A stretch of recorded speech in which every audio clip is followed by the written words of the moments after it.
Et bonjour à tous, c'est Lilith. Aujourd'hui, je vous retrouve pour une nouvelle vidéo. Comme vous avez sûrement dû le voir dans le titre, aujourd'hui on se retrouve du coup pour ma pile à lire pour le Pumpkin Autumn Challenge, aussi appelé le pack. Donc c'est encore une fois cette année les Terriers de Guimauze, je vous mettrai sa chaîne en barre d'infos, qui organise ce challenge, comme chaque année. Alors elle a mis un peu plus de temps cette année à nous le sortir, je pensais qu'elle avait oublié ou qu'on l'aurait pas cette année, mais c'est sorti. Et du coup, elle n'a pas fait spécialement dit de date, alors je pense que ce sera les mêmes dates que l'année dernière ou les années précédentes, c'est-à-dire que le challenge se dure du 1er septembre au 30 novembre. Donc là, à l'heure où je vous tourne la vidéo, le 1er septembre est un petit peu passé, parce que de 1, elle l'a sorti après le 1er septembre, et de 2, j'ai pas eu l'occasion de pouvoir filmer avant maintenant. Et puis ça tombe plutôt bien parce qu'il y a également un deuxième challenge qui m'intéresse, auquel j'aimerais participer, c'est celui de la chaîne de Kimi Collection sur les dieux grecs, je sais plus trop, tout ça là. Et pareil, je vous présenterai ma pile à lire, mais ça ce sera dans une autre vidéo. Et du coup, vu que ce challenge là commence le 15 septembre, je pense que je vais commencer les deux challenges à partir du 15 septembre. Donc du coup, voilà. Pour ce qui est des catégories, encore une fois, on en a pas mal à découvrir. Alors j'ai tout noté sur mon carnet parce que franchement, en plus cette année, elle nous a mis des noms à rallonge, des noms en anglais, des fois j'ai pas tout compris. Donc du coup, j'ai marqué, il y a des fois où je vous dirai pas les noms de ces catégories en nom complet, parce que franchement, il y a des fois j'ai pas compris, des fois c'est un peu long. Je vous laisserai aller voir la vidéo de Guimauze si ça vous intéresse. Et moi, je vais vous donner juste des petits éléments pour constituer éventuellement votre pile à lire et vous donner des idées. Je vous avoue qu'il y a certaines catégories où j'ai mis plusieurs livres parce que, comme vous le savez, moi, les piles à lire, c'est pas trop mon truc. Je les respecte jamais parce que j'aime bien lire les livres qui me font envie sur le moment. Et les piles à lire, des fois, il n'y a pas ce que je veux dedans, donc je vais piocher un autre livre. Donc bon, on va essayer quand même. Moi, je vous propose mes recommandations du coup dans cette vidéo. Du coup, on commence tout de suite avec le thème qui s'appelle l'étrange cueillette et le premier menu étant automne frissonnant. Le premier livre et du coup la première sous-catégorie est Ghost Hunt et dans cette catégorie nous avons exorcisme, chasseur de fantômes, possession et enquête. Donc celui-ci j'ai déjà mis deux choix et parmi mon premier choix j'ai notamment choisi de mettre The Sad Ghost Club qui me permettrait de sortir un livre que j'ai depuis presque un an parce qu'on me l'a offert pour Noël et qui en plus est un livre en anglais et je me suis mis pour objectif de lire au moins un livre en anglais cette année, donc ce serait l'occasion. Et en plus de ça, dans son titre de catégorie c'est marqué Ghost Hunt. Ghost, elle a dit qu'on pouvait tricher comme on voulait. Vous savez que moi j'ai toujours du mal avec les catégories et du coup je vais souvent tendance à un peu fouiner pour trouver les différentes petites failles pour trouver des livres qui rentrent. Et donc dessus, sur celui-là, ça marche. Il y a également Chasseur de fantômes, donc dans Chasseur de fantômes il y a Fantôme. Donc voilà, donc ici c'est écrit par Lise Medding et c'est aux éditions... Ah c'est là... Odeur, je vous avoue que je connais pas, en même temps c'est anglais. Et donc là c'est une sorte de petite BD en noir et blanc qui va parler d'un fantôme qui est apparemment dépressif.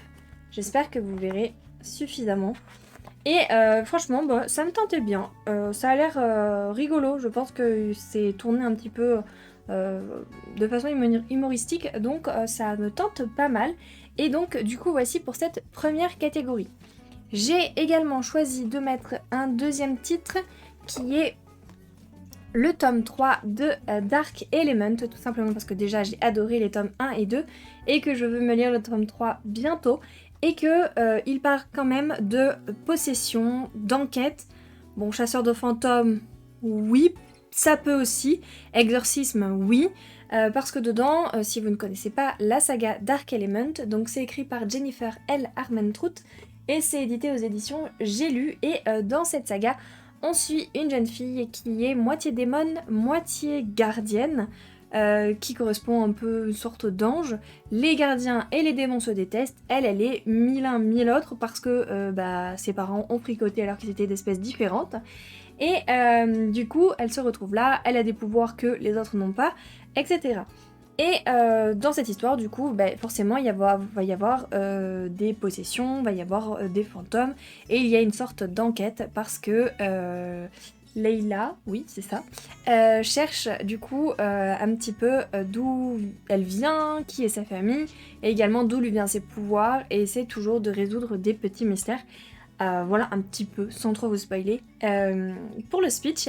Et du coup, ça rentre plutôt bien dans cette catégorie. Donc, je le mets également si jamais j'ai envie de le lire pendant cette période.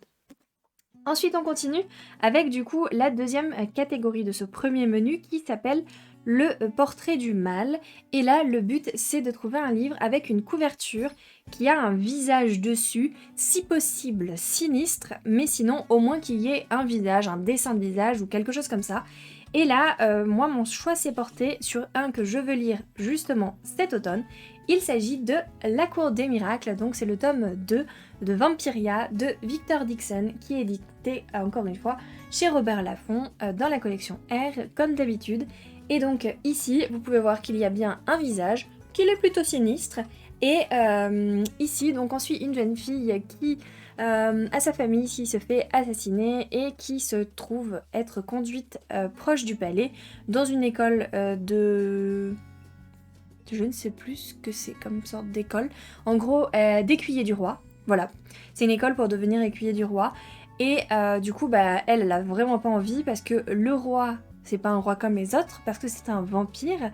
Le roi Soleil est devenu un vampire et toute sa cour, ce sont des vampires. Sauf que elle, en tant que simple humaine, elle est obligée de donner son sang à chaque fois pour qu'ils puissent se nourrir et pour que les vampires n'attaquent pas les humains.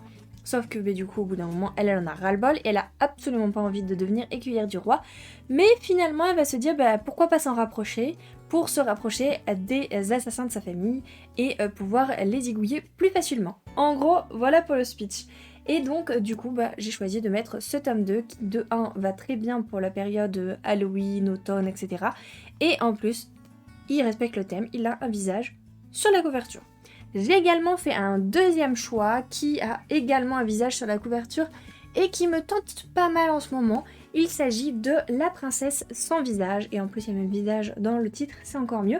C'est de Ariel Holtz et c'est la saga Les Royaumes Immobiles. Donc là on est sur le tome 1, je vous avoue je sais pas combien de tomes il y aura. Et c'est édité aux éditions Slalom. Pour ce qui est du résumé, franchement, je n'en sais rien. Je l'ai lu, mais il y a un petit moment. Et franchement, j'ai pas envie de le relire. Il y a juste marqué une plongée fantastique au royaume des fées. Et franchement, j'ai pas trop envie d'en lire plus. Je vous invite à aller voir le résumé sur internet, là où vous voulez, sur votre site préféré ou même en librairie si ça vous intéresse. Mais là, franchement, j'ai pas envie de le relire. Il y aurait une histoire avec une fille qui porte une sorte de masque ou je ne sais quoi et qui ne l'enlève jamais. Donc, je crois que ça doit être un truc comme ça. Et franchement, il me tente pas mal et ça rentre du coup dans cette catégorie.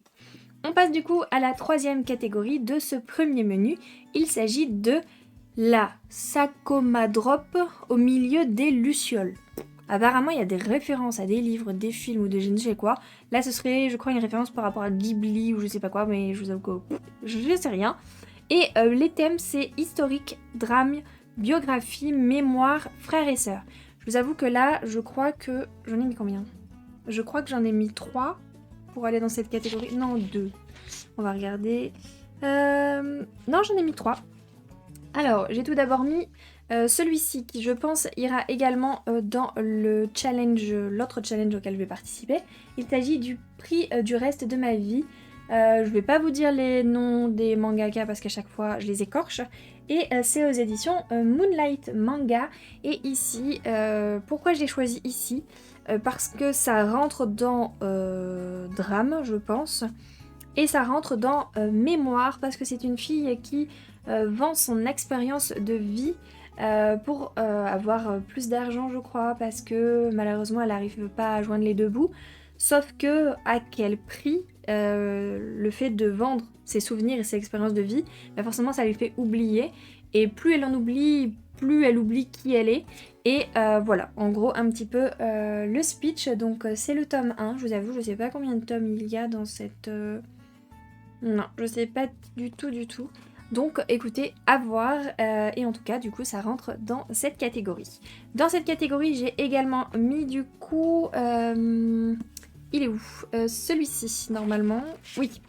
j'ai également casé donc Free Dark Crown, c'est de Kendar Blake et c'est édité aux éditions Leila. J'ai pris celui-ci parce que c'est l'histoire de 3 sombres reines nées dans un val, 3 douces triplées à jamais rivales. Ces 3 sœurs, belles et sombres, l'une aura la couronne, les 2 autres rejoindront les ombres. Et donc vu que c'est une histoire entre sœurs, vu que dans le titre, dans les catégories il y a frères et sœurs, plus ou moins, voilà. Écoutez, voilà. Et en plus c'est un livre qui me tente bien et je pense que la période Halloween, tout ça, ça peut être pas mal pour le lire. Donc voilà. Et le dernier que j'ai ajouté et que je ne sais plus où j'ai mis, ah oui, lui il a une raison avec pareil la mémoire. C'en est un que j'ai pris énormément de temps dans ma pile à lire et il me semblait l'avoir lu. Sauf que j'ai rien noté comme quoi je l'avais lu. Et du coup, je suis pas sûre, en fin de compte, de l'avoir lu. Donc écoutez, c'est un livre que il faudrait que je découvre. Il s'agit de Merci pour les souvenirs. Souvenirs, mémoire. C'est de Cécilia Ahern et c'est elle qui a écrit PS I Love You, que je n'avais pas lu non plus. C'est édité aux éditions J'ai lu.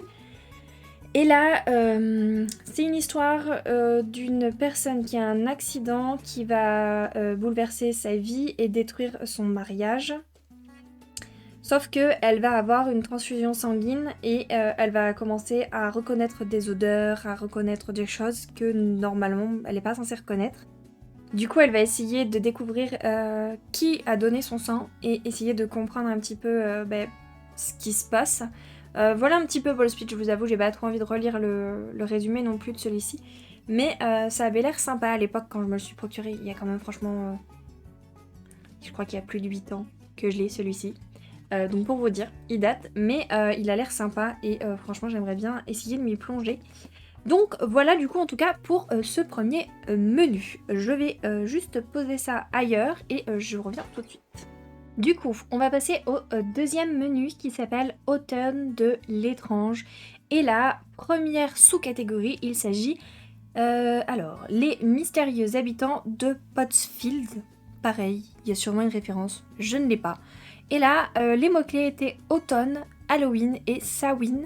Du coup, je me suis basée sur le Halloween, Samhain et techniquement automne aussi, parce que je souhaiterais lire, vu que je n'ai pas eu le temps de le lire l'automne dernier, Wicked Deep de Shea Ershwan, c'est la malédiction des Swan Sisters. C'est édité aux éditions Rajo et j'adore la couverture, elle est trop jolie. Et ici, on va suivre, c'est une histoire de vengeance de 3 femmes, je crois, qui ont été noyées, je crois, qui avaient été accusées de sorcellerie, du coup elles avaient été noyées, quelque chose comme ça. Et du coup, elles reviennent à chaque fois à la même période pour se venger dans le village. Et je crois qu'elles choisissent des femmes, elles piquent leur corps et ensuite elles font plein de choses, etc. Voilà, ça avait l'air assez... Ça va faire un petit peu peur peut-être, je sais pas vous dire. Et en plus, à chaque fois aux en-têtes de chapitre, vous avez des petites branches d'arbres comme ça. Je trouve ça assez joli. Et du coup, voilà pour ce premier menu. Et du coup, j'en ai choisi un deuxième parce que celui-ci me fait de l'œil depuis l'année dernière. Il s'agit de Serpent and Dove aux éditions de Saxus et c'est de Shelby Mahurin. Et là, c'est une histoire... Alors, c'est l'histoire d'une sorcière qui est contrainte d'épouser un chasseur de sorcières, sauf que le chasseur de sorcières n'est pas au courant qu'elle est une sorcière. Et du coup, il va falloir qu'elle le cache au péril de sa vie, vu que c'est un chasseur. Et apparemment, ce serait un Enemies to Lovers. Donc, pourquoi pas? Franchement, ça tombe bien. En plus, je crois qu'il y a le tome 2 là, qui va bientôt sortir. Donc, ou qui est sorti. Qui est peut-être sorti à l'heure où je tourne cette vidéo, j'avoue, je ne sais plus. Mais voilà, celui-ci me tente pas mal aussi, et donc il rentre dans cette catégorie. Ensuite, deuxième sous-catégorie de ce menu, il s'agit de la cueillette des champignons. Et là, les thèmes, c'était forêt, récolte, poison et petit peuple. Alors moi, j'ai pas été bien plus loin que petit peuple parce que je voudrais me lire le tome 2 de la sentinelle du petit peuple, tout est dit dans le titre. Et là, c'est Les larmes du dragon, c'est édité aux éditions Dupuis. Et ça a été écrit, illustré, tout ça par Forns, Carbon et Barrow. J'avais bien aimé le tome 1, c'était l'histoire d'une jeune fille qui rendait visite à sa grand-mère. Sa grand-mère était partie à l'hôpital et quand elle a été la voir, elle lui dit « faut absolument que tu ailles chez moi, que tu trouves le grimoire, que tu t'appliques de la pommade de fée que tu vas devoir faire sur les yeux et tu comprendras ce qu'il se passe. » Du coup elle dit « mais elle est folle mamie, c'est pas possible ». Elle va chez elle. Bon, elle s'est dit « je vais quand même aller voir cette histoire de grimoire ». Elle trouve le grimoire. Elle va faire ce qu'elle lui demande, on sait jamais. Et là, elle va découvrir qu'il existe tout un petit univers qui est invisible quand on ne met pas cette pommade, en tout cas pour les humains, où il y a des sortes de petites fées, des sortes de petits gobelins, plein de petites choses. Et sauf que sa grand-mère, de base, c'est la gardienne de tous ces petits bonhommes, elle les aide à surmonter les épreuves. Et sauf que, là, sa grand-mère, elle peut pas les aider et qu'ils ont des soucis, donc elle va essayer de voir peut-être pour reprendre le relais. Voilà un petit peu pour le speech du premier tome, et donc j'aimerais bien voir pour ce deuxième tome, et en plus il y a des dragons, donc je me dis que ça peut être pas mal du tout. Je ne sais plus si j'ai mis un deuxième dans cette catégorie. Oui, j'ai mis Mémoire de la forêt. Parce que pareil, forêt, nature, il me semble qu'il y avait marqué, voilà, tout ça. Et là, donc, c'est l'histoire, alors c'est écrit par Michael Brun-Arnaud, donc c'est, je crois, le propriétaire de la librairie Le Renard Doré et également du café Le Renard Café, qui se situe à Paris apparemment, c'est assez connu. Et c'est illustré par Sanoé et c'est édité aux éditions 9, l'École des loisirs. Et là, on va suivre l'histoire de Monsieur Top qui va mettre son ouvrage à vendre sur sa vie et sa mémoire dans la librairie de Monsieur Renard. C'est comme ça que ça se passe dans leur village. Ils peuvent écrire des recueils et ensuite les mettre à vendre dans la librairie de Monsieur Renard. Sauf que quelques temps plus tard, il va vouloir récupérer cet ouvrage car il commence à perdre la mémoire. Il voudrait retrouver ses souvenirs grâce à ce livre. Sauf que pas de chance, le matin même, quelqu'un est venu acheter ce livre et Monsieur Renard va partir avec Monsieur Top pour essayer de retrouver la personne qui l'a acheté et essayer de retrouver du coup leurs souvenirs. Ils vont partir dans toute une aventure. Et voilà un petit peu pour le speech, ça a l'air pas mal. D'ailleurs, j'aurais également pu le mettre dans la catégorie sur la mémoire. Mais bon, vu que j'en ai déjà mis pas mal, là c'est bien aussi. Donc à voir, j'ai peut-être envie de lire celui-là. Donc c'est un jeunesse, donc du coup c'est écrit assez gros et du coup il est illustré. J'aurais bien voulu vous montrer. Vous voyez, hop. Et franchement c'est pas mal. Des fois c'est des pages entières, des fois c'est des demi-pages, ça dépend. Cette illustration est très belle aussi, j'aime beaucoup. Donc voilà du coup pour cette catégorie. Ensuite, troisième catégorie, il s'agit de In the Dark, I Hear, I Call. Voilà ce que j'ai cru comprendre. Et là, les catégories c'est fantasy, ambivalence, quête, pouvoir, loyauté et on avait dit plein. Donc ici, j'ai choisi quoi déjà? Alors attendez, c'est le numéro là. J'en ai choisi deux. Il y en a un finalement, je pense que je vais pas le mettre, mais je vais vous le proposer au cas où. Alors j'ai choisi déjà le tome 4, partie 2 de Kéléana, écrit par Sarah Gimas, et toujours aux éditions La Martinière Jeunesse Fiction.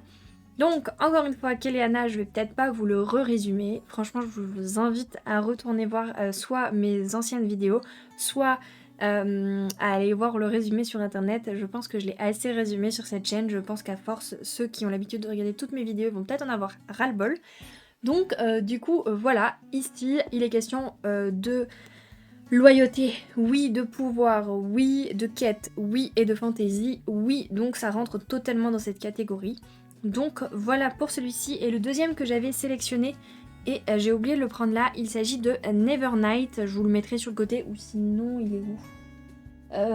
Oui, non, il est pas là. Je sais pas où je l'ai mis, donc non, voilà. Il s'agit de Nevernight, le tome 1. J'avais lu la première partie, et là, je m'étais dit pourquoi pas faire la deuxième partie du pavé que c'est. Et finalement, je ne sais pas si je me remettrai à lire celui-ci ou si finalement je recommencerai jamais à le lire. Je sais pas encore vous dire. Mais en tout cas, voilà du coup pour ces catégories. Ensuite, passons à la catégorie suivante. Il s'agit de... Ah oui, soit vent et blablabla, 3 petits points. Franchement, j'en sais rien. Elle a dit soit vent et après elle a fait une phrase à rallonge. Et j'ai eu la flemme de revenir en arrière sur ce qu'elle disait. Donc du coup, on va aborder les mots-clés. Il s'agit de conte, gothique, sorcière, macabre et disparition. J'aurais encore une fois pu mettre du coup plein de livres que j'ai parlé avant, notamment Serpent and Dove et Wicked Deep pour les sorcières, parce que ça en fait partie. Là je suis plus partie sur les contes et le côté un peu quand même macabre, etc. Alors déjà, j'ai choisi de mettre La Faucheuse de Neil Shusterman aux éditions PKJ, que du coup j'ai en format poche, parce que là c'est l'histoire tout simplement de personnes qui vont devenir des faucheuses. Je vous dis un peu le commandement des faucheurs, du coup, c'est tu tueras sans aucune partie pris, sans sectarisme et sans préméditation. Tu accorderas une année d'immunité à la famille de ceux qui ont accepté ta venue et tu tueras la famille de ceux qui t'ont résisté. Voilà, donc côté macabre, je pense qu'on y est pas mal. Donc voilà du coup pour celui-ci. Et ça va très bien pour la période d'Halloween. Et j'en ai mis un autre, j'en ai même mis 2 autres je crois. J'ai mis Scarlett du coup qui est le tome 2 des chroniques lunaires et là c'est plus pour le côté conte parce que du coup c'est le conte du petit chaperon rouge revisité. Le premier c'était le conte de Cendrillon revisité et du coup donc là j'aimerais bien y plonger. J'avais commencé un petit peu à le lire mais je pense que j'étais pas dans le mood donc du coup ce serait pas mal que je le reprenne celui-ci et donc ça rentre très bien dans cette catégorie et j'ai également choisi un 3e livre au cas où qui serait pas mal pour cette période pareil automnale. Et là je me suis basée sur Sorcière parce que j'ai pris Sorcière malgré elle qui a été écrit par Méropé Malo aux éditions Castelmore. D'ailleurs je n'ai pas pensé à vous dire, Scarlett c'est écrit par Marissa Meyer et c'est aux éditions PKJ.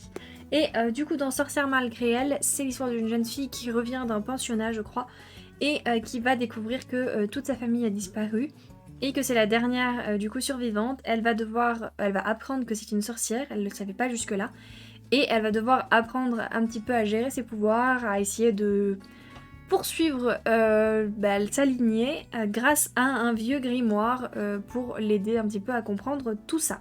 Voilà en gros le speech et du coup ça rentre très bien dans cette catégorie également. Voilà pour le 2e menu, du coup je pose ça pas loin et je reviens tout de suite. Du coup, 3e menu et avant-dernier menu, il s'agit de Automne, douceur de vivre. Déjà, première catégorie, il s'agissait de 2 citrouilles valent mieux qu'une. Et là, le but était de lire une duologie. Donc, soit commencer une duologie, soit finir une duologie, mais ce soit une duologie. Et là, du coup, j'ai choisi le tome 2 de Silence, donc qui s'appelle Voile, qui est une duologie et qui du coup terminera cette duologie. C'est de Dylan Farrow et c'est édité aux éditions J'ai lu. Donc ici on suit une jeune fille qui va partir à la quête de réponses après le décès de sa maman. Et dans ce royaume il existe une sorte de maladie qui s'appelle la maladie indigo, qui est la maladie de l'encre, c'est-à-dire que plus personne n'a le droit d'utiliser d'encre, de raconter d'histoires, d'inventer d'histoires, de lire d'histoires ou de lire quoi que ce soit, parce que apparemment ça les infecte et ça fait que ensuite ils meurent. Et du coup il y a aussi un petit peu de magie, il y a des quêtes, il y a pas mal de choses. Et le premier tome était sympa, c'est celui qui a fini mon année 2021. Et du coup je me disais que pour avoir fini une duologie, ce serait pas mal de mettre celui-ci dans cette pile à lire. Donc c'est chose faite. J'en ai pas de deuxième à vous présenter du coup pour cette catégorie, donc on passe directement à la suivante. Et la suivante c'était la maison Schlenster, je sais pas si je le prononce correctement. Alors là j'ai eu du mal, c'était humour et audio. C'était pour nous inciter à lire un livre audio et notamment voir pour lire quelque chose d'humoristique. Je vous avoue que moi, livre audio, déjà lire un livre audio pour moi ça ne veut rien dire parce que nous ne lisons pas un livre audio, on l'écoute, donc pour moi ce n'est pas de la lecture.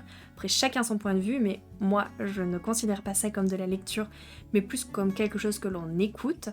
Et donc du coup ça me va pas. Et le côté humour, je vous avoue que je suis pas très livre humoristique, c'est pas mon truc. Donc du coup j'ai essayé de chercher, de voir et j'ai trouvé un petit manga et je me suis dit pourquoi pas, à mon avis il risque d'être drôle celui-ci. J'ai décidé de caser Stitch et le samouraï que je me suis procuré récemment, édité aux éditions Nobinobi et qui a été écrit par Hiroto Wada. Ah là c'est facile à dire. Et du coup, en fait c'est tout simplement Stitch qui débarque au temps des samouraïs et je pense que ça va être assez drôle. De toute façon Stitch, franchement déjà, il est tout mignon et il est assez drôle. Donc du coup, pourquoi pas. Donc voilà, en tout cas, pour cette catégorie, ce sera pas du livre audio. Du coup, ce sera un truc humoristique. Voilà, du coup, pour celui-ci. Ensuite, du coup, l'autre catégorie, c'était « Il n'y a jamais trop d'épices dans ma pumpkin pie ». Pardon. Et là, les thèmes, c'était nourriture, enfance, famille, transmission, plaisir non coupable. Je vous avoue que j'avais eu un peu de mal, alors je me suis basée plus sur enfance, famille, parce que nourriture, j'ai pas vraiment de livre sur la nourriture. Et j'ai décidé de me caser une BD qui me fait envie, que mon chéri m'avait acheté et que franchement pour cet automne je pense que ça va être parfait.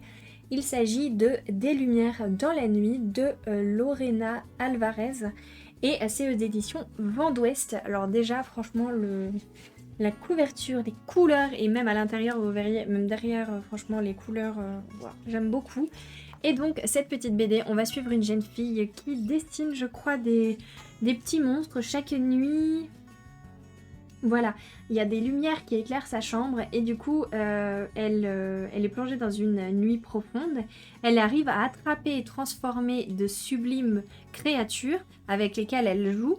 Et le lendemain, à son réveil, elle les ramène à la vie en les dessinant sur son carnet. Sauf que un jour, elle va découvrir une mystérieuse écolière qui va la croire, alors que jusque-là, personne ne la croit. Et ça va être assez étrange. Et franchement, ça donne trop envie. Et au niveau des illustrations, vous avez autant des trucs un peu sombres. Je pense que c'est au moment où les gens la croient pas, que aussi des choses très colorées, comme cette double page. Oula, on va y arriver. Hop là, voici. Et franchement, elle a l'air toute mignonne cette BD. C'est un tome 1, donc ça veut dire qu'il devrait y avoir d'autres tomes. Et franchement, ça me tente pas mal en tout cas pour l'automne. Est-ce que j'avais mis autre chose? Non, j'avais pas mis d'autres livres dans cette catégorie, donc voilà pour celui-ci. Autre catégorie de ce menu, j'ai choisi dans la catégorie, c'était quoi? Ah oui, chante-moi une chanson, Chassenard, je sais plus ce que c'était. Et là, c'était mythes et légendes, magie et dépaysement. Je vous avoue que j'aurais pu mettre pas mal de choses. Je suis partie sur le côté mythes et légendes avec du coup une brique que franchement je suis pas sûre, mais je pense que pour Halloween ça peut être pas mal de lire ce genre de choses, en tout cas la période automnale. Il s'agit de Vanja et le loup de Margaret Owen aux éditions PKJ. J'avais commencé à le lire parce que je m'attendais à une certaine sorte d'histoire et finalement c'était pas du tout ce que j'espérais. Et du coup là par contre, maintenant que je sais, je pense que pour la période Halloween tout ça, oula j'ai mes livres qui essayent de se faire la malle, je pense que ça peut être pas mal. Alors là, dans le speech, c'était « Il était une fois une princesse promise au prince héritier d'un royaume lointain. Lors de son départ pour son mariage, sa mère la fit accompagner par une jeune servante. Sauf que la jeune servante, au lieu de être au service de la princesse, va lui piquer sa place et pendant 1 an va vivre le luxe d'être princesse, alors que l'autre, qui est une princesse, va devenir servante. Jusqu'au jour où la vérité éclate, que la servante va finir par être mise au cachot pour avoir trahi la princesse et tout le monde. Sauf que juste avant sa mise à mort, elle va révéler sa version de l'histoire et finalement ça va peut-être faire tout changer. Voilà un petit peu le speech de départ, sauf que finalement, c'est pas vraiment ça. Il y a de la magie, il y a une histoire de marraine, et il y a une histoire de un peu déesse, j'ai envie de dire, et du coup je m'attendais pas à ça, donc pour cette catégorie, du coup finalement ça va très bien, et pour Halloween ça peut être pas mal. Enfin Halloween, quand je dis Halloween c'est vraiment ce côté un peu spooky, ce côté un petit peu plus dark et un petit peu plus oui dark comme ça. Je pense que ça peut être pas mal pour cette période. Et ensuite du coup cette catégorie j'en avais mis qu'un seul, oui. Ensuite, on passe du coup à un nouveau menu. Donc, je vais poser ça avant que ça se casse la figure. Hop. Et du coup, on arrive au dernier menu. Et ici, nous avons le dernier menu, pardon, il s'appelle Automne rayonnant. Et la première sous-catégorie, il s'agit de We Hold Bone Naked, je ne sais plus quoi. Et là, les catégories, c'était LGBTQA+, c'était amour de soi et diversité. Je vous avoue que là, j'ai mis quoi? Ah oui. J'ai mis Loveless de Alice Oseman aux éditions Hachette. Parce que là, c'est une fille qui est aromantique, c'est-à-dire que elle n'a jamais aimé personne. Elle n'a jamais embrassé qui que ce soit, elle n'a jamais eu de crush, comme elle dit. Et voilà, en gros, elle n'a jamais trop éprouvé de sentiments, quoi que ce soit. Et du coup, elle va essayer de voir un petit peu comment ça se fait, je crois. Et elle va commencer finalement à trouver l'amour, je crois. Quelque chose comme ça. Donc, à voir. En tout cas, c'est assez dans diversité, je pense que ça va bien. Je me demande si c'est pas une histoire entre deux filles. À voir, donc du coup dans le LGBTQA+, ça irait très bien. Et en plus de ça, elle va aussi apprendre à s'aimer elle-même, donc amour de soi. Voilà pour celui-ci. Alors je suis franchement pas sûre de le lire là cet automne parce que je trouve que ça fait pas très automne justement ce style de livre, mais à voir, hein, peut-être que j'aurais envie de changer un petit peu. Sinon j'en ai mis un autre que je vous avoue j'ai déjà lu, mais je l'ai lu en septembre vu que le challenge commençait le 1er septembre normalement. Je pense que ça peut aller. Il est où? Il est là. Je me suis lu Love Mix Up, le tome 1, que du coup je pensais mettre dans cette catégorie. Bon, du coup je l'ai déjà lu, mais ça m'en ferait déjà un de cocher. Là il s'agit du coup, donc c'est aux éditions Akata, et je vais toujours pas vous dire qui c'est qui l'a écrit. Il s'agit d'un garçon qui est amoureux de sa voisine de classe, qui va lui demander sa gomme, qui va faire tomber la gomme de la fille. Et le garçon devant lui va ramasser la gomme et va voir dessus son nom écrit avec un petit cœur. Et du coup, il va penser que c'est le garçon qui a emprunté la gomme, qui potentiellement est amoureux de lui. Donc ça va être un quiproquo de fou pendant tout le manga. Et franchement, c'est très mignon. Parce que du coup, dans le côté LGBTQA+, diversité, tout ça, ça rentre parce qu'il y a cette question de est-ce que le garçon, il m'aime, voilà, il y a un petit peu ces interrogations. Et du coup, je pense que ça rentre très bien dans cette catégorie. Et du coup, ça m'en ferait déjà un de lu. Donc, à voir, je ne sais pas encore. Si j'arrive à lire les autres, tant mieux. Sinon, il fera partie de ceux que j'ai lus pour le challenge. Du coup, 13e catégorie, donc 2e catégorie de ce 4e menu. Je vous avoue que ça fait beaucoup de livres là quand même. Il s'agit de You Can Eat the Money. Ah oui, You Can't Eat the Money. Là, c'était les catégories écologie, post-apo, anticipation et science-fiction. Je vous avoue que je savais pas trop quoi choisir et que j'en ai 4 pour cette catégorie. Parce que franchement, je savais pas quoi choisir. Je suis même pas sûre d'en lire un seul des 4, je vous avoue. Mais je vous donne des idées du coup. Donc j'ai mis en premier Phobos, le tome 3, parce que ce serait bien que je le lise quand même. Ça fait un moment que j'ai lu les 2 premiers et par contre, il fait combien de pages? Ah oui, plus de 700 pages quand même, hein. Il est assez gros.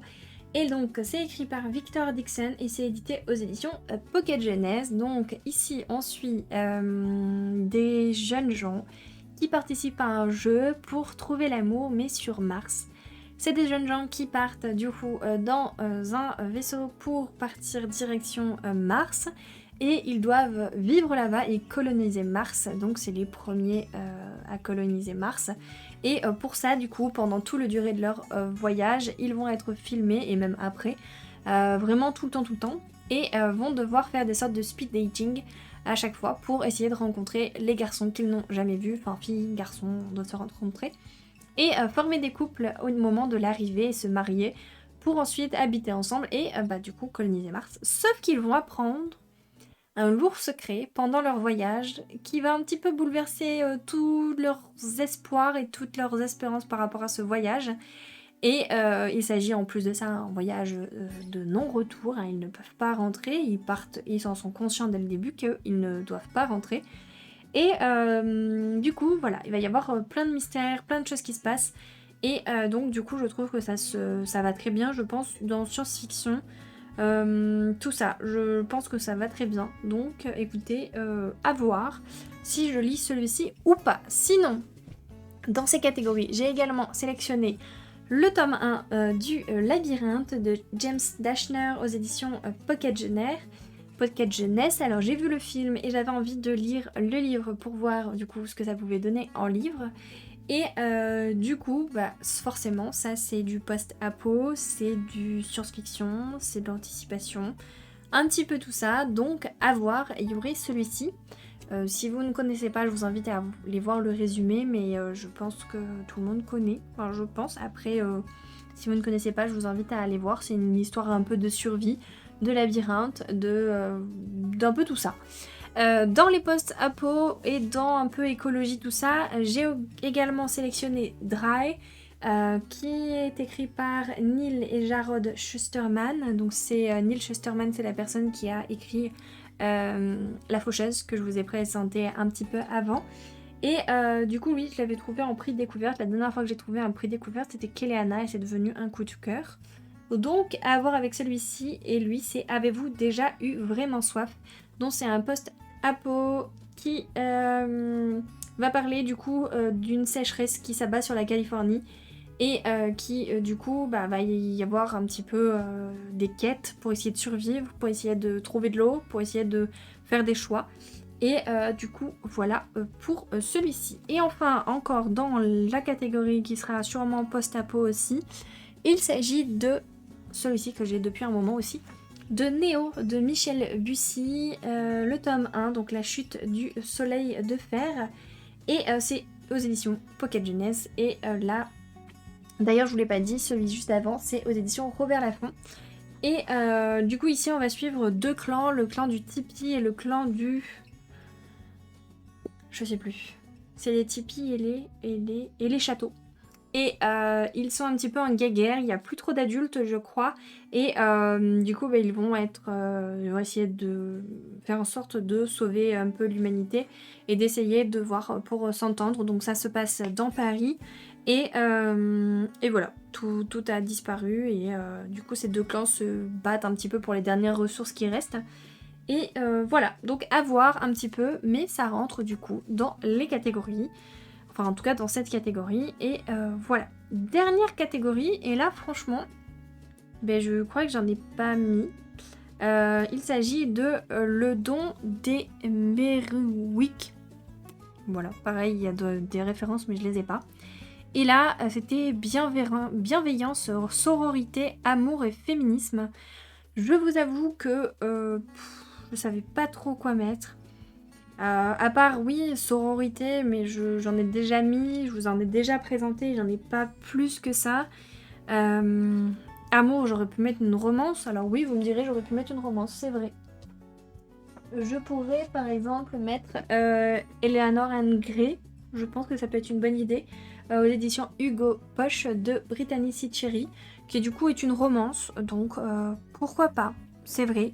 Ou alors, féminisme, je pensais à Rose Rage, que je n'ai pas dans ma bibliothèque, je vous mettrai la couverture juste ici, où c'est l'histoire justement d'une collégienne ou lycéenne, je ne sais plus, qui se fait expulser parce qu'elle a frappé un gars qui lui a touché les fesses ou quelque chose comme ça. Et sauf que lui, le gars, il a rien. Et elle va commencer un petit peu à dire, bah c'est pas normal, hein. Et voilà, donc là, ce serait plus le côté féminisme. Mais j'avoue que j'ai un peu de mal à trouver de livres pour cette catégorie, donc j'en ai pas mis en particulier. À vous de voir ce que vous souhaitez mettre. N'hésitez pas à m'en conseiller peut-être. Dites-moi ce que vous avez mis dans cette catégorie. Je vous avoue que là, j'ai pas trop trouvé. Mais voilà. Et bien écoutez, ça y est, j'ai enfin fini cette pile à lire. Je pense que la vidéo va durer vraiment très longtemps. Il y a énormément de livres en même temps. Là, elle nous proposait du coup d'en lire 14 et moi j'en ai mis au moins 2 voire 3 par catégorie pour me laisser le choix. N'hésitez pas à me dire si j'ai pu vous donner des idées pour cette pile à lire Si éventuellement il y a des livres que vous avez mis en commun avec moi, que vous avez mis également dans votre pile à lire, n'hésitez pas à me dire si vous participez ou pas d'ailleurs, à me laisser un petit like si cette vidéo vous a plu, à vous abonner si ce n'est toujours pas fait pour ne pas rater mes prochaines vidéos. Enfin bref, je vous laisse là, à bientôt!